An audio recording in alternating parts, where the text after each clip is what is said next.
আমার সন্তানেরা যেটা খাইতে পারবে আমি সেটাই বিক্রি করব, যাতে অন্যের ক্ষতি না হয়।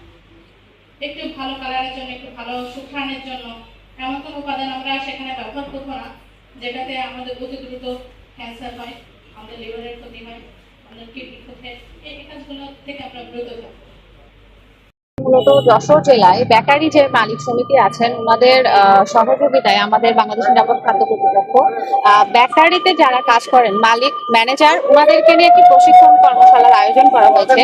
এই প্রশিক্ষণের মাধ্যমে মূলত দেখা যাবে যে বেকারিতে ওনারা কিভাবে উৎপাদন থেকে শুরু করে নিরাপদ খাদ্য প্রস্তুত করতে পারে। যেমন বেকারি প্রোডাক্ট কিন্তু অনেক ধরনের আছে, বিস্কিট, পাউরুটি, তো প্রত্যেকটা প্রোডাক্ট শুরু থেকে শেষ পর্যন্ত কিভাবে নিরাপদভাবে উৎপাদন করা যাবে মূলত আজকে সেটা সম্পর্কে ওনাদেরকে প্রশিক্ষণ দেওয়া হচ্ছে।